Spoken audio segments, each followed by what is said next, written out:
Hello guys, कैसे हैं आप सब लोग। आई होप आप लोग की तैयारी ज़ोरों शोरों से चल रही है। और अगर आप लोगों को और अच्छे से तैयारी करनी है या कहीं कमी रह गई है तो मेरे साथ जुड़ जाइए। आई एम CS कशिश रुचवानी और मेरे इस चैनल पे CS EET के सारे नोट्स प्लस MCQs अवेलेबल है। तो अगर आप लोगों ने वो सब कुछ नहीं देखा तो देखो, किस बात की देरी कर रहे हो यार, क्योंकि यहाँ से आपकी तैयारी डबल अच्छी हो जाएगी। तो हम लोगों ने अभी तक फाइनेंशियल अफेयर्स के 3 पार्ट कर चुके हैं, जिसमें 50-50 क्वेश्चंस डाल चुके, मतलब एक चैप्टर और ऑलरेडी 150 क्वेश्चंस कंप्लीट हो चुके हैं MCQs। तो कितनी अच्छी तैयारी होगी आप लोग खुद भी सोच सकते हैं। आज मैं पार्ट 4 डाल रही हूँ, जिसमें हम लोग नेक्स्ट 50 क्वेश्चंस करेंगे, मतलब एक चैप्टर के 200 क्वेश्चन और कहाँ मिलेंगे यार। तो यहाँ पे आ जाइए जल्दी से और तैयारी कीजिए, ठीक है। तो स्टार्ट करते हैं। आज हम लोग जो पढ़ेंगे पार्ट 4 पढ़ेंगे फाइनेंशियल अफेयर्स का, जिसके हम टॉप 50 MCQs करेंगे। तो 150 तक हमारा ऑलरेडी हो चुका है, तो 151 से लेके 200 तक हम यहाँ पढ़ेंगे। The move of abolition of DDT, dividend distribution tax होता है। DDT का मतलब क्या होता है, dividend distribution tax by the government will be attractive to.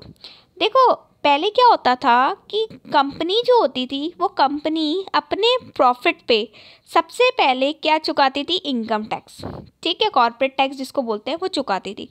अब जो पैसा बचता था वो शेयर होल्डर को बांटा जाता था, और वो शेयर होल्डर को बांटने पे जो पैसा बचता था उस बंटे हुए पैसे पे दोबारा टैक्स लगता था, that is DDT, dividend distribution tax. इसी वजह से शेयर होल्डर्स को जो टैक्स जो अमाउंट मिलता था वो कम मिलता था डिविडेंड का। तो यहाँ पे वो चीज़ हटा दी गई है गवर्नमेंट ऑफ इंडिया ने। तो इससे किसको फ़ायदा होगा, रिटेल इन्वेस्टर को, ग्लोबल इन्वेस्टर को, डोमेस्टिक इन्वेस्टर्स को या फॉरेन इन्वेस्टर्स को। तो चेक करते हैं। हमारे ग्लोबल इन्वेस्टर्स मतलब सबको फ़ायदा होगा ना, ऑल ओवर वर्ल्ड जिसने भी हमारी कंपनी में शेयर्स लगा, मतलब शेयर्स में पैसा लगा रखा है, या इंडिया में जिसने भी पैसा लगा रखा है, अब DDT नहीं कटने वाला। Next, what is the full form of FPI। बहुत ईजी सा क्वेश्चन है। Foreign property investors, foreign portfolio investor, fix property investment या नन ऑफ दी। तो चेक करते हैं। फॉरेन पोर्टफोलियो इन्वेस्टर, ये वो इन्वेस्टर्स होते हैं जो इंडिया के बाहर के होते हैं और इंडिया में पैसा लगाते हैं। ये ज़्यादातर FPI जो होता है ये बड़ी बड़ी बाहर की बैंक्स होती है, मर्चेंट बैंकर्स होते हैं, ठीक है, इंस्टीट्यूशनल इन्वेस्टर्स होते हैं। ये लोग क्या करते हैं, बाहर से काफ़ी फंड लेके इंडिया में लगाते हैं और इंडिया में रिटर्न कमाते हैं। Next, enhanced surcharge introduced by the Finance Number 2 Act 2019 shall not apply the following person। मतलब अभी क्या हुआ था, पहले सरचार्ज सिर्फ 3% लगता था टैक्स पे, एनहांस सरचार्ज मतलब 4% टैक्स कर दिया है, सरचार्ज जो है वो 4% कर दिया है। तो वो किस पे अप्लाई नहीं है, बॉडी कॉर्पोरेट पे, पार्टनरशिप फर्म पे, HUF पे या LLP पे। तो आंसर इज HUF पे ही अप्लाई नहीं है, ठीक है। Next, SBI has reduce the minimum average monthly balance requirement for which centres. Minimum monthly balance होता क्या है, मिनिमम मंथली बैलेंस का मतलब होता है ऐसा पैसा जो आप मिनिमम आपको जमा कराना ही है मंथली, मतलब ऑन एन एवरेज आपके पास इतने अकाउंट में होने ही चाहिए, वरना क्या होता है चार्जेस कटने लगते हैं। एक तो होता है 1000 रुपीज़ मिनिमम बैलेंस, अगर 1000 रुपीज़ नहीं होंगे तो वो चार्जेस हैंड टू हैंड कटेंगे। लेकिन एक होता है एवरेज बैलेंस बिठा के रखना, जैसे कि अर्बन जो बैंक्स है उनका 60,000 रुपीज़ है। 60,000 रुपीज़ आप साल में एक बार भी जमा करा दोगे, एक महीने के लिए रख दोगे, आपका एवरेज बैठ जाएगा। लेकिन 1000 से कम तो किसी भी कंडीशन में नहीं होना चाहिए। तो जो ये 60,000 है that is minimum average balance, और जो 1000 है वो मिनिमम बैलेंस है, मतलब उससे नीचे गया तो वो हैंड टू हैंड चार्जेस काटेगा। तो ये भी एवरेज भी कम कर दिया, कौन से एरिया के लिए, semi urban areas, rural centres, urban centres या मेट्रोपॉलिटन सिटीज़? तो चेक करते हैं। अर्बन सेंटर्स के लिए कम कर दिया है। रीज़न बिहाइंड कि हम लोग चाहते हैं लोग ज़्यादा से ज़्यादा बैंक अकाउंट खुलवाएं। तो अगर हम लोग ये ऐसे एवरेज बैलेंसेस कम कर देंगे तो लोग क्या करेंगे, अकाउंट खुलवाएंगे ज़्यादा। अकाउंट खुलवाएंगे तो पैसे डलवाएंगे तो बैंकों के पास पैसा आएगा, आरबीआई के पास पैसा आएगा, और वही पैसा गवर्नमेंट ऑफ इंडिया की डेवलपमेंट में यूज़ कर सकती है। चले आगे। एक बात और गाइस, यहाँ पे मैं क्वेश्चंस कराती हूँ तो मेरी थोड़ी सी स्पीड ज़्यादा होती है। आप लोग एक काम ज़रूर करना, क्या आप लोगों को हमेशा क्वेश्चन पढ़ के एक बार ऑप्शन देख लेना, देन पॉज कर देना वीडियो को, फिर आप लोग चेक करना कि आप लोगों ने जो आंसर सोचा है और नेक्स्ट जब आएगा आंसर वो सही है या नहीं है आपके आंसर से। नहीं है तो रीज़न ढूंढो। मतलब आप लोग डायरेक्ट आंसर मत देखो, पहले खुद से आंसर देने की कोशिश करो, ठीक है। तो नेक्स्ट क्वेश्चन पे आ जाए अपन। चलो, government is planning to sell it stake in LIC by way of, ये मेरे ख्याल से बहुत इंपॉर्टेंट है। LIC का IPO आ रहा है, ठीक है। कैसे आ रहा है, further public offer, private placement, initial public offer या नन ऑफ दी अबव? तो चेक करते हैं। आप लोग को पता होना चाहिए कि LIC जो है ना वो गवर्नमेंट ऑफ इंडिया के अंडर में थी अभी तक, ठीक है। अब क्या हो रहा है, गवर्नमेंट ऑफ इंडिया उसमें IPO ला रही है। IPO ला रही है तो IPO जो ला रही है वो पहली बार ला रही है, तो इसलिए इनिशियल पब्लिक ऑफर बोलेंगे। वो पब्लिक में मतलब अपने इंडिया में कोई भी खरीद सकता है, बाहर के भी इन्वेस्टर्स खरीद सकते हैं। प्राइवेट प्लेसमेंट नहीं है, कुछ पर्टिकुलर लोगों के लिए नहीं है। अगर कुछ पर्टिकुलर लोगों के लिए होता तो प्राइवेट प्लेसमेंट होता। अगर वो दोबारा लाती, मतलब एक बार ले आई फिर दोबारा लाती, तो फर्दर पब्लिक ऑफर होता। वो पहली बार ला रही है इसलिए उसको इनिशियल पब्लिक ऑफर ही बोलेंगे। चले next, What is the deadline for making such investment in order to avail the benefit notified by the government? जो IPO अपना आ रहा है उसका इन्वेस्टमेंट अपन को क्या डेडलाइन है, 31 मार्च 2020, 31 मार्च 2021, 31 मार्च 2024 और 31 मार्च 20, इसको थोड़ा सा सही कर देते हैं, 2025 कर देते हैं, ठीक है। तो चेक करें आंसर। तो इसका है 2024 तक हमें ये काम करना है। और आप लोग देख रहे हो अभी भी नया बजट आया उसमें बोला ही है कि अपन को जो LIC है उसमें IPO लेके आना है। Next, what proposal are made in order to remove the cascading effect of receipt of dividend? मैंने आप लोगों को बोला था कि कंपनी जो पैसा कमाती है उस पैसे पे लगता है टैक्स, जो कि होता है कॉर्पोरेट टैक्स। अब क्या होता है, फिर वो बचे हुए पैसे पे कंपनी डिविडेंड पे करती है, तो डिविडेंड पे लगता था DDT, मतलब एक ही इनकम पे आप डबल टैक्स लगा रहे हो, that is cascading effect. Cascading effect का मतलब होता है टैक्स ऑन टैक्स, ठीक है। तो कास्केडिंग इफेक्ट को हटाने के लिए हमने क्या किया, reduction to holding company on receipt of dividend from subsidiary company, deduction to subsidiary company on receipt of dividend from holding company, deduction to holding company on receipt of dividend from associate company, reduction to holding company on receipt of dividend from investment company। एक बार answer देख लेते हैं फिर और अच्छे से explain कर दूंगी।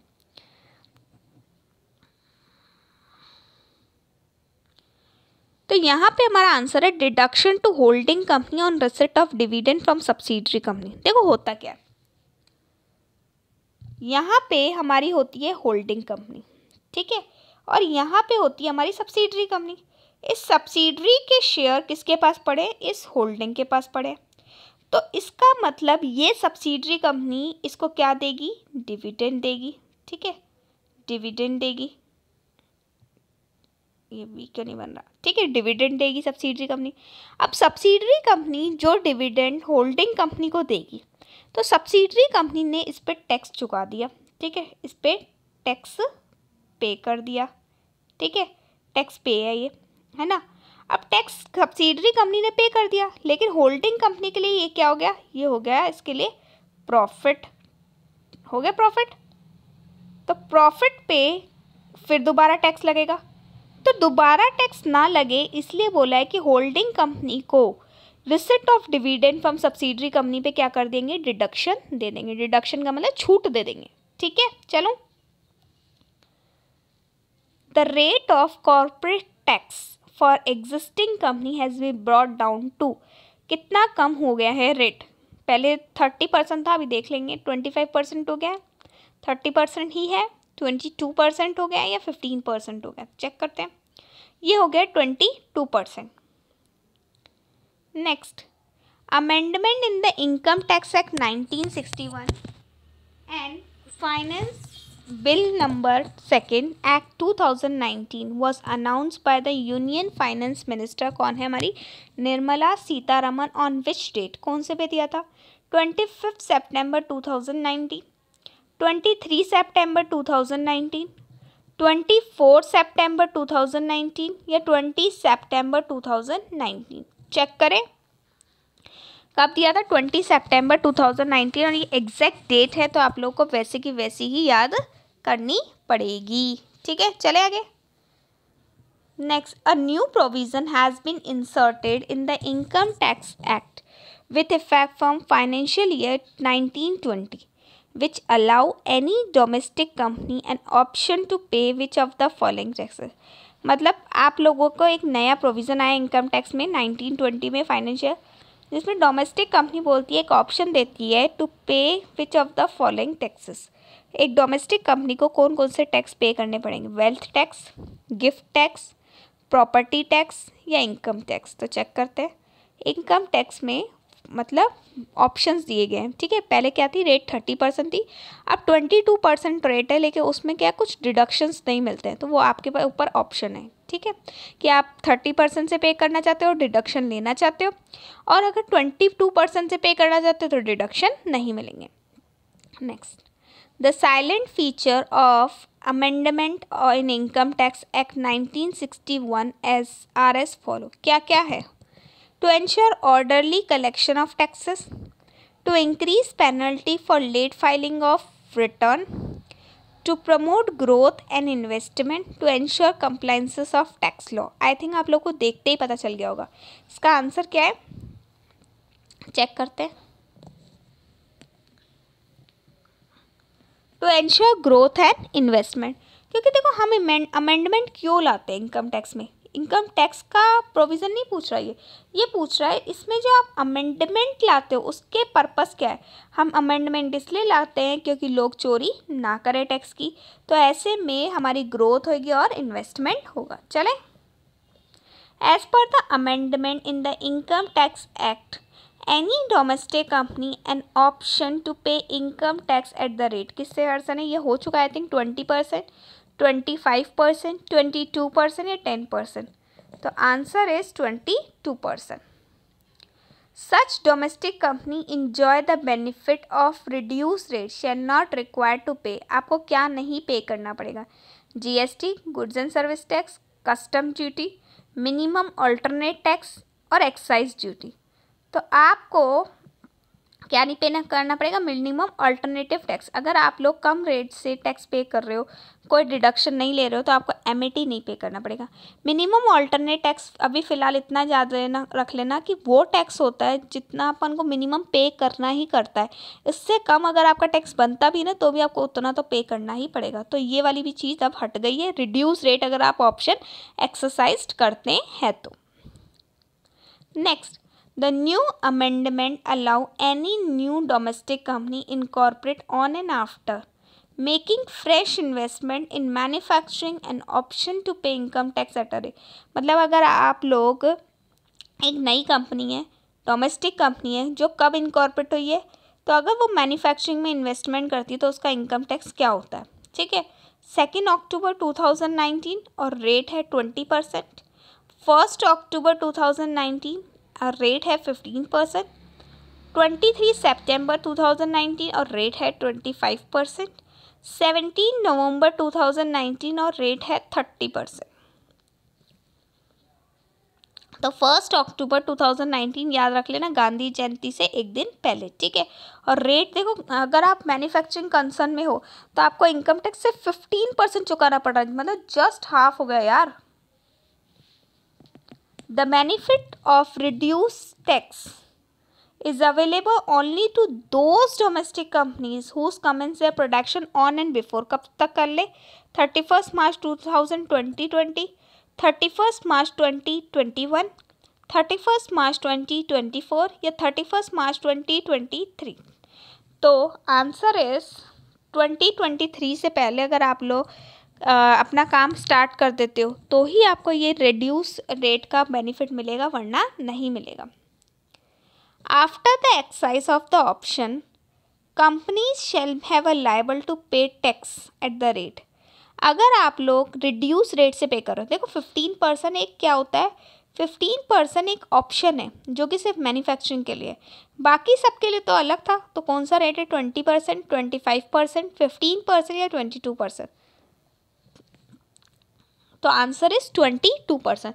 मैं वापस बता देती हूँ, नॉर्मल जो मैन्युफैक्चरिंग है, मैन्युफैक्चरर के लिए कितना है, 15%, ठीक है ना। बाकी अदर्स के लिए रिड्यूस रेट हो गई है 22%, ठीक है, हो जाएगा। चले आगे। लेकिन एक बात बताओ, अगर आप रिड्यूस ऑप्शन लेते हो तो आपको बिजनेस स्टार्ट करना, अगर स्टार्ट नहीं है तो 2023 से पहले स्टार्ट करना पड़ेगा। वो किसके लिए, मैन्युफैक्चरिंग के लिए। लेकिन दूसरी कंपनीज को भी अदर डिडक्शंस नहीं मिलने वाली है, ठीक है। चलो next, what is the full form of CSR? CSR क्या होता है? CSR का मतलब होता है कॉर्पोरेट सोशल रेस्पॉन्सिबिलिटी। सॉरी, मैंने आंसर ही बता दिया, ठीक है। चलो आगे होगा answer, company social responsibility, company service possibility, company corporate social responsibility या कॉर्पोरेट सर्विस रेस्पॉन्सिबिलिटी। तो आंसर वैसे भी मैंने बोल ही दिया है, तो देख लेते हैं, कॉर्पोरेट सोशल रेस्पॉन्सिबिलिटी। चले आगे। Next, the government has also decided to expand the scope of spending. कितना % हमें CSR में स्पेंड करना पड़ता है, 3%, 5%, 6% या 2%? तो देख लेते हैं, 2% करते हैं, किसका, नेट प्रॉफिट का, याद रख लेना। After spending the scope of CSR, now CSR can be spend in on incubator funded by following. कैसे कर सकते हो, सेंट्रल, स्टेट गवर्नमेंट और any agency, public sector undertaking of central state government, making contribution to public funded university, IIT, national laboratories, all of the above. तो answer is all of the above, ठीक है। आप इनमें से किसी में भी कर सकते हैं। चले, which among the following are autonomous bodies? कौन सी इसमें ऑटोनॉमस बॉडीज है? ऑटोनॉमस बॉडीज वो बॉडीज होती है जो खुद के डिसीजन खुद ले सकती है। तो ISRO, LIC, DRDO, ICSI। The answer is DRDO, ठीक है। तो ये जो बॉडी है ये ऑटोनॉमस है, ये सारे डिसीजन अपने हिसाब से लेती है, ठीक है। Next, the union minister for finance and corporate affairs Shrimati Nirmala Sitharaman announced the amendment in income tax act 1961 through a press conference in which city? किस में बोली थी, मुंबई में, दिल्ली में, गोवा में या कोलकाता में? तो आंसर इज गोवा में हुआ था ये, ठीक है।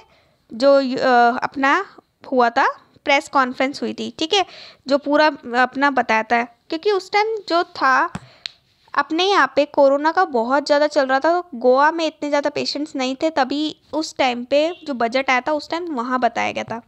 एक बात और गाइस, मेरा है ना टेलीग्राम ग्रुप पे जो है एक चैनल है CS वर्ल्ड के नेम से, जिसका मैंने लिंक नीचे डिस्क्रिप्शन बॉक्स में दे रखा है, उसको ज़रूर ज्वाइन कर लेना, क्योंकि उससे आप लोगों को डेली मैं MCQs प्रोवाइड कर रही हूँ, और उन MCQs से आप लोग क्या कर सकते हो, ज़्यादा से ज़्यादा क्वेश्चन सॉल्व कर सकते हो, ठीक है। तो आपको डेली वहाँ पे MCQs मिलेंगे, तो आप लोग की ज़्यादा क्लैरिटी होगी, तो प्लीज़ उसको ज़रूर ज्वाइन कर लेना, भूलना मत। चले next, India stay globally competitive and favored destination for investment.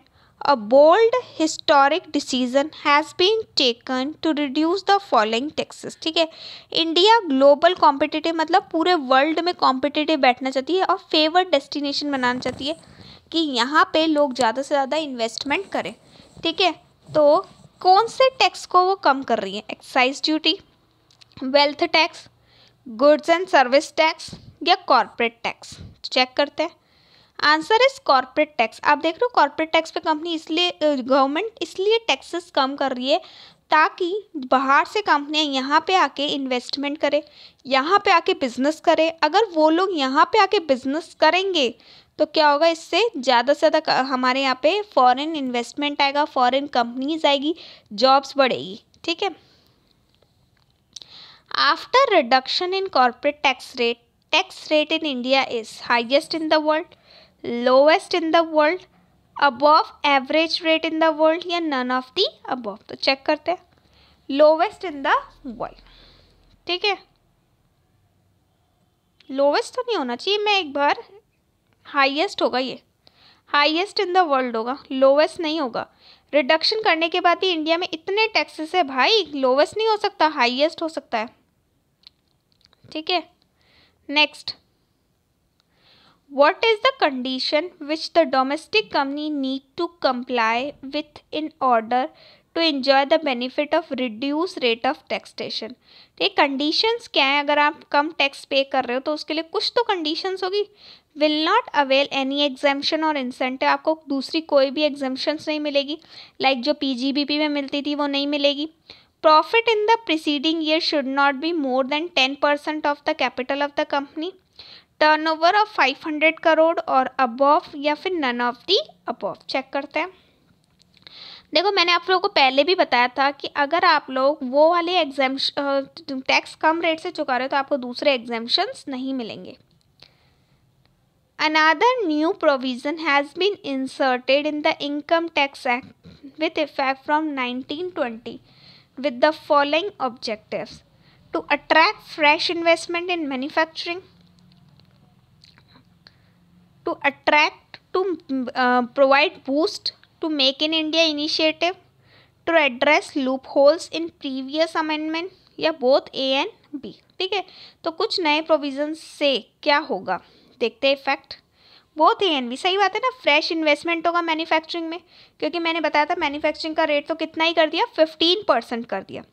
और मेक इन इंडिया, लोग, हम मोदी जी यही बोलते हैं कि हम फॉरेनर्स को मना नहीं कर सकते, हम बाहर से सामान लाने वालों को मना नहीं कर सकते, लेकिन इंपोर्ट नहीं रोक सकता मैं, लेकिन तुम लोग कोशिश करो इंडिया में ही बनाओ। मेक इन इंडिया इनिशिएटिव बहुत चल रहा है। ठीक है, तो इससे क्या होगा, बाहर इंडिया का पैसा नहीं जाएगा। A company which does not opt for the concessional tax regime and avail the tax exemption, मतलब आपने रिड्यूस रेट पे नहीं लिया और आपको एग्जाम्पशन चाहिए, shall continue to pay the tax at the following rate: 30%, 25%, pre amended rate या 15%। तो चेक करते हैं। प्री अमेंडेड रेट मतलब अमेंडमेंट में क्या था, अगर आप रिड्यूस रेट लेते हो 22% अदर्स के लिए और मैन्युफैक्चरिंग के लिए 15%, तो आप लोग कोई भी एग्जाम्पशन नहीं लेते। अगर आप लोग एग्जाम्पशन लेते हैं तो जो पहले रेट चल रही थी वैसा का वैसा पे कर लो। ठीक है। Next, the enhance surcharge shall also not apply to the following, किस पे नहीं लगता? Capital gain arising on sale of any security, capital gain arising on sale of immovable property, capital gain arising on sale of movable property, capital gain arising on sale of gold. तो check करते हैं। Capital gain on sale of any security मतलब securities market पे अगर आप लोग securities बेचते हो, आपने सिक्योरिटी बाय की 100 रुपीज़ की, ठीक है, और सेल की 500 की, ठीक है, तो बाय कितने की थी अपन ने? 100 की, ठीक है। सेल कितने की करी? मान लो 300 की, तो प्रॉफिट कितने का हुआ? Profit is equals to 200। इस पे सरचार्ज एक्स्ट्रा वाला नहीं लगेगा, जितना पहले लगता था वही लगेगा। ठीक है। Next, which companies are exempted from payment of enhance surcharge? कुछ कंपनीज को भी इन लोगों ने एग्जेम्प्ट कर रखा है। Company which have already made a public announcement of buyback, all unlisted companies, companies which have already made a public announcement of buyback after 5th July 2019, company which are debt free। तो check करते हैं। Company which have already made a public announcement of buyback, ठीक है, जिन्होंने पहले से बोल रखा है, ठीक है, ये याद कर लेना। Next, the companies can opt for the concessional tax regime after expiry of, कितने महीने में आपको सोचना है कि मैं एग्जाम्पशन लूँ और पुरानी रेट से पे करूँ, या फिर मैं एग्जाम्पशन नहीं लूँ और नई रेट से पे करूँ, कितने महीने में? 6 months. Tax holiday exemption period 3 months या 9 मंथ्स? तो आंसर इज टैक्स हॉलीडे और एग्जाम्पशन पीरियड में आपको सोचना है, मतलब जब आपको टैक्स चुकाना होगा, जिस टाइम आपका टैक्स का टाइम होगा उस टाइम आप लोग बता देना। In order to stabilize the flow of funds in a capital market, it is provided an enhanced surcharge introduced by the Finance Act 2019 shall not apply on the following. किस पे नहीं लगेगा? बार बार बोल रहा है। Capital gain arising on sale of equity share in the company, ये आ चुका है एक बार, लेकिन ऑप्शन दूसरे यहाँ पे हो। Unit of an equity oriented fund, unit of a business trust liable for security transaction tax, या all of the above. Check करें, सब पे नहीं लगता, ठीक है। देखो इक्विटी को बढ़ा रहे, सिक्योरिटीज को बढ़ा रहे, ताकि बाहर के लोग यहाँ पे इन्वेस्ट करें, ताकि हमको फंड मिले। तो इन पे देखो टैक्सेस की जो एडिशनल सरचार्ज है वो भी हटा रखा है। Further, in order to provide relief to companies which continue to avail exemption incentive, the rate of MAT का मतलब था minimum alternative tax, has been reduce from 20 to 10 हो गई, 15 to 10 हो गई, 18.5 to 15 हो गई, या 25 to 20 हो गई। तो 18.5 से 15% हो गई है, ठीक है। नेक्स्ट, पहले आपको मतलब अगर आपका टैक्स कम भी पड़ना है ना, तो आपको अपने प्रॉफिट का MAT मिनिमम ऑल्टरनेटिव टैक्स पे करना पड़ता था 18.5% के हिसाब से, लेकिन अब कितना पे करना पड़ेगा? 15%, ठीक है। लेकिन वो उनके लिए ही है जो कि क्या हो, एग्जेम्पशन का अवेल लेना चाह रहे हो, मतलब आप लोग ज़्यादा रेट से टैक्स पे करना चाह रहे हो, कम वालों को तो एग्जेम्पशन भी अवेलेबल नहीं है। Next, which step is taken by the government to bring amendment in Income Tax Act 1961 and the Finance Act 2019? Bringing Taxation Law Amendment Ordinance 2019, introducing Finance Bill 2020, introducing Amendment Ordinance by passing notification in the Official Gazette. तो देख लेते हैं, Amendment Ordinance Bill आया था, उसमें change आया। Next, what kind of investment benefit is provided on making such investment? देखिए, अगर आप इन्वेस्टमेंट करते हो तो 10% एग्जाम्पशन होगा इंटरेस्ट का, 100% एग्जाम्पशन होगा डिविडेंड का, 100% टैक्स एग्जाम्पशन होगा कैपिटल गेन का, या all of the above. Check कर लेते हैं, सारे ही फायदे होंगे अगर आप लोग इन्वेस्टमेंट बेनिफिट्स ले रहे हो, ठीक है, जो 2019 में दिए। In order to increase the attractiveness of Indian equity market and to provide relief to the large class of investors, Union Budget 2020 has proposed to remove which taxes? कौन से taxes को हटा रहे? Corporate taxes, gift tax, DDT या wealth tax? तो किसको हटा रहे ज़्यादा से ज़्यादा? कॉर्पोरेट टैक्स और DDT को। कॉर्पोरेट टैक्स को हटाया नहीं, कॉर्पोरेट टैक्स को कम किया था, ठीक है, लेकिन DDT तो हटा ही दिया ना, ताकि लोग क्या करें, इंडिया में ज़्यादा से ज़्यादा पैसा लगाए। Which system was introduce after removing DDT? कौन सा सिस्टम आया है? Dividend taxation, corporate taxation, wealth tax, capital gain tax. तो डिविडेंड टैक्सेशन इंट्रोड्यूस हुआ है। What is the scheme of new system of taxation? देख लेते हैं। Companies are required to pay tax, investors are required to pay tax, recipient are required to pay tax, या debenture holders are required to pay tax? Check करें, रेसिपिटेंट are required to pay tax. देखो क्या होता था पहले, जो हमारा था DDT, डिविडेंड डिस्ट्रीब्यूशन टैक्स, तो ये बोलता था जो डिस्ट्रीब्यूट करेगा, डिस्ट्रीब्यूशन, ठीक है, वो टैक्स चुकाएगा। मतलब पहले कौन टैक्स चुकाता था? कंपनी चुकाती थी। अभी क्या है कि अब डिविडेंड लॉज आया है, ठीक है, तो यहाँ पे जिसको मिलेगा रेसिपिटेंट, ठीक है, वो चुकाएगा, मतलब ख़त्म तो नहीं हुआ अभी भी। लेकिन कंपनी तो क्या करती थी, सबका टैक्स चुका देती थी। लेकिन रेसिपिटेंट अगर कमा रहा है और वो टैक्स देने के लिए लायबल है, मतलब उसकी इतनी इनकम है कि टैक्स दे सकता है, वो तो चुकाएगा। अगर वो बेसिक लिमिट से नीचे आ रहा है तो उसके लिए एग्जाम्प्ट हो जाएगा। तो ये चीज़ अच्छी हो गई, मतलब जिसको टैक्स नहीं देना वो नहीं देगा, जिसको देना है, जिसकी इतनी इनकम है टैक्स देनी है तो फिर देगा। समझ में आया? तो यहाँ पे जो पुअर क्लास है उनका इम्प्रूवमेंट ज़्यादा होगा। चले, what is the percentage limit of average monthly balance which is maintained to avoid minimum balance charges? आपको मिनिमम बैलेंस चार्जेस लगेंगे ही नहीं कभी। 40%, 50%, 10% या 60%। तो 50% अगर आपका मिनिमम एवरेज मिनिमम बैलेंस अगर पड़ा है तो आपके कोई भी मिनिमम चार्जेस नहीं लगेंगे। ठीक है। What is the object of banning of unregulated deposit scheme 2009? पहले क्या होता था, अपन कितनी बार भी डिपॉजिट करवा देते थे तो वो बैन हो गया 2019 में। उसके रीज़न क्या है? Tackle the means of illicit deposit taking activity, मतलब कितनी बार लोग बार बार डिपॉजिट कराते थे। अभी क्या हो रहा है, अगर आप ज़्यादा बार डिपॉजिट कराओगे तो उसके भी चार्जेस कट रहे हैं, तो इससे क्या होगा, लोग बार बार थोड़ा थोड़ा डिपॉजिट नहीं कराएंगे। Banning of deposit about the certain limit, banning of deposit from the tax haven, all of the above. तो चेक कर लेते हैं।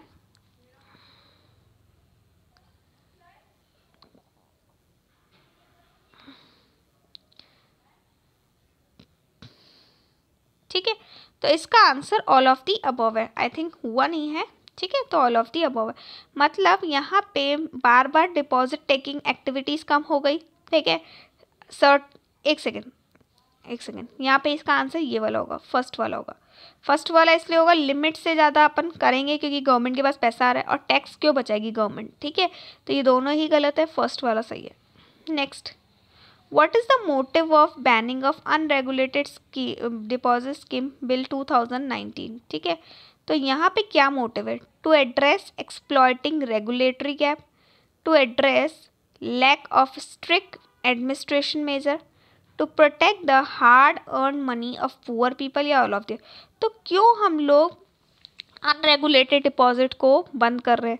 तो यहाँ पे देख लेते हैं, यहाँ पे आंसर है ऑल ऑफ दी अबव। देखो, रेगुलेटरी गैप्स कम कर रहे हैं हम लोग, स्ट्रिक्ट एडमिनिस्ट्रेशन मेजर कर रहे हैं, और जो पुअर पीपल है उनका पैसा बचा रहे। मतलब लोग क्या करते हैं, बार बार डिपॉजिट कराते हैं, बार बार निकालते हैं, तो ये सारी चीज़ें ना, ये सब कम करता है। ठीक है, तो इसका answer all of the above ही आएगा। चले आगे, what come in the admit of service charges revision in the state bank of India?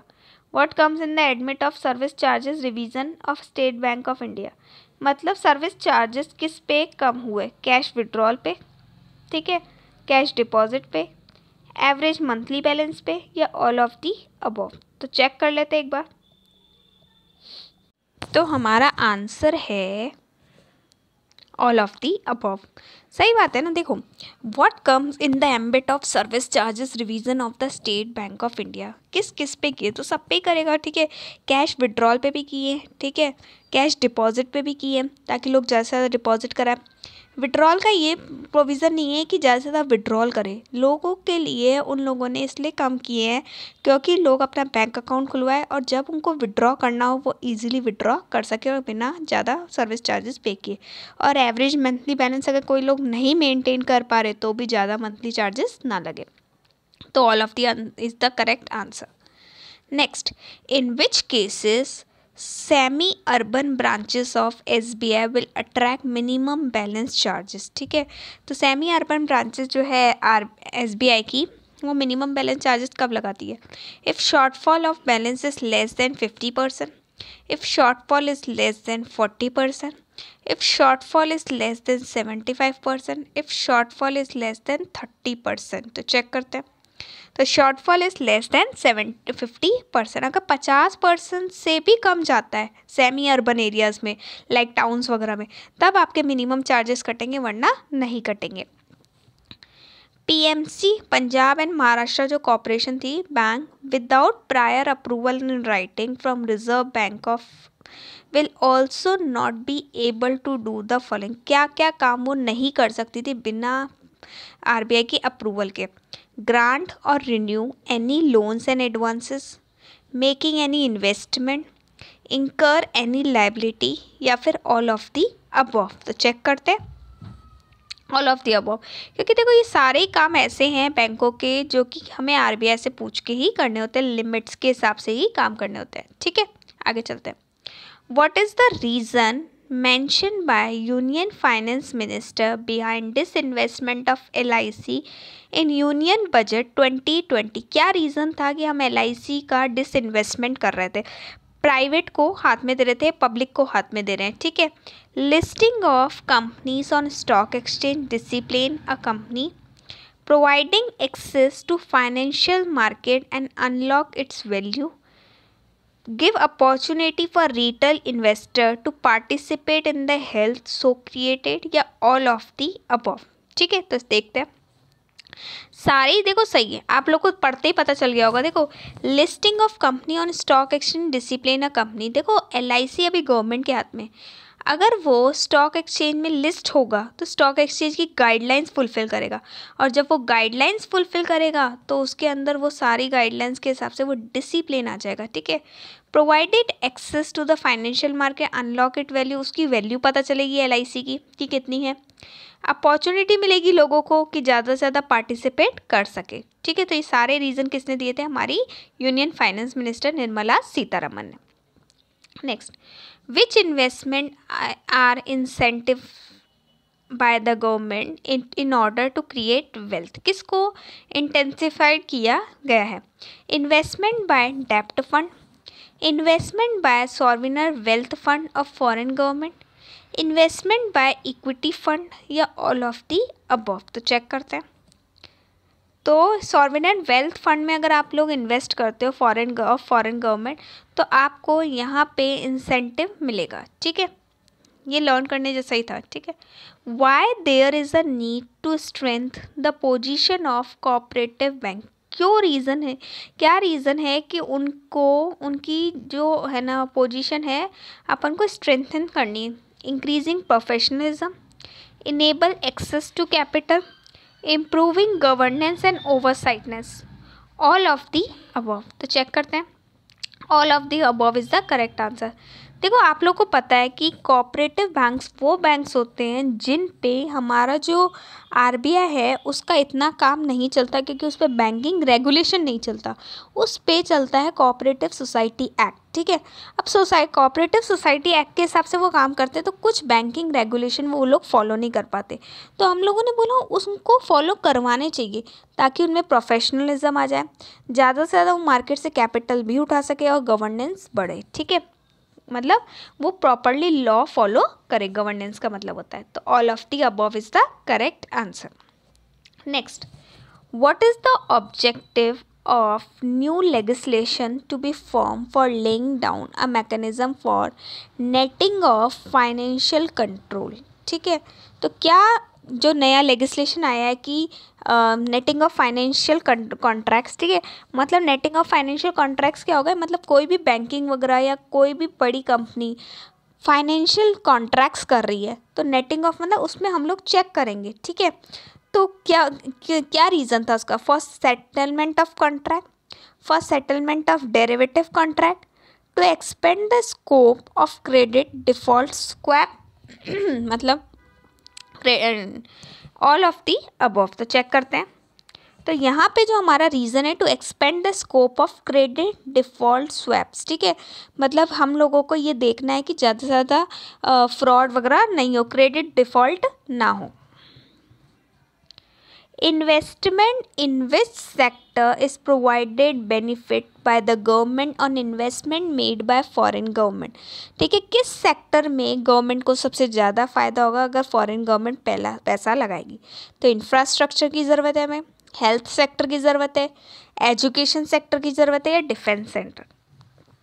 तो हमें इंफ्रास्ट्रक्चर, क्योंकि आप लोग देख रहे हो इंडिया का इंफ्रास्ट्रक्चर अगर मैं दूसरी कंट्रीज से देखूँ तो 20 साल पुराना चल रहा है। ठीक है, वहाँ पे मेट्रो चल रही है, लेकिन यहाँ पे इंडिया में अभी तक सारी सिटीज़ में मेट्रो नहीं अवेलेबल है।